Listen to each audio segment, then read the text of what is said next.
คลิปนี้ยาวจักหน่อยเด้อพี่น้องเด้อเอาจังซี่สิมาแชร์ประสบการณ์เรื่องของการเฮ็ดคลิปเนาะพี่น้องเนาะ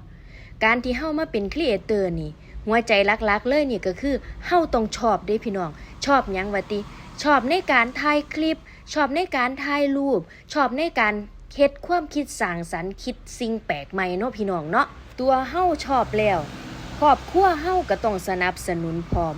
มีบางคนบางครอบครัวเห็นเมียเฮ็ดผัวก็หายก็ด่าเห็นผัวเฮ็ดเมียก็หายก็ด่าบ่สนับสนุนกันที่จริงแล้วนี่พี่น้องเฮาต้อง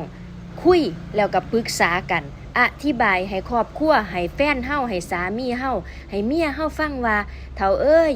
ได้จังซี่เด้อแบบนี้เด้อเฮาเฮ็ดจังซี่เฮาได้การฝึกฝนเฮาเฮ็ดจังซี่เฮาได้วิธีการตัดคลิปได้เรียนรู้สิ่งแปลกใหม่เด้อเฒ่าอ้าวแล้วมันเกี่ยวหยังกับคลิปที่อุ้งอิงกับเชฟแซมทอดไข่อยู่นี่เกี่ยวกัน 100% ล้านเปอร์เซ็นต์เลยพี่น้องสมัยก่อนนี่เชฟแซมเราบ่เข้าใจว่าอุ้งอิงคือมักถ่ายรูปถ่ายคลิปแล้วก็เฮ็ดวิดีโอชอบมากๆส่วนตัวอุ้งอิงแล้วเป็นคนชอบถ่ายรูปถ่ายคลิปอยู่แล้วถึงจะบ่มีการสร้างรายได้อุ้งอิงก็ชอบลงใน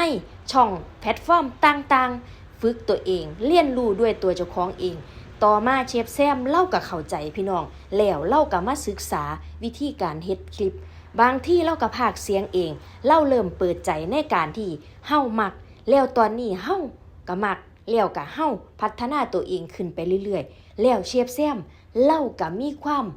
หักในการทำคลิปคือกันกับอุ้งอิงก่อนหน้านี้เราบ่อยากเฮ็ดเราอยากอายพี่น้องเราบ่กล้าเฮ็ดคลิปบ่กล้าแสดงออกอีหยังเลยฝากไปถึงพี่ๆน้องๆพ่อๆแม่ๆที่กำลังท้อใจหรือว่าครอบครัวสามีบ่ค่อยให้ความร่วมมือเด้อพี่น้องเฮาอธิบายเขาฟังว่าเป็นจังซี่เด้อเฒ่าเฮาเฮ็ดแบบนี้เด้อเฒ่าเฮาเฮ็ดให้เขาเห็นซะก่อนว่าเฮาเฮ็ดแล้วมีประโยชน์อีหยังแหน่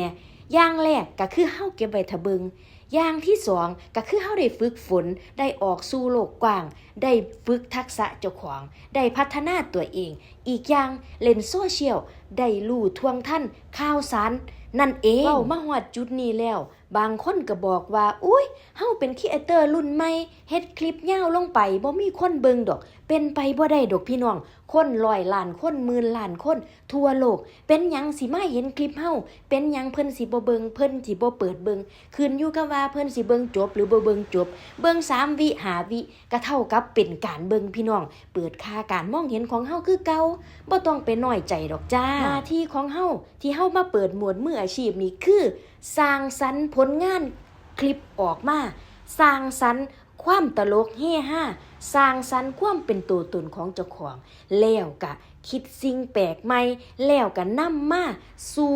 สายตาประชาชนหมู่เพื่อนพี่น้องเพิ่นก็สิคอยสนับสนุนเฮาเองล่ะพี่น้องเชื่อในสิ่งที่เจ้าของเฮ็ดมั่นใจในฝีมือเจ้าของเด้อพี่น้องเด้อ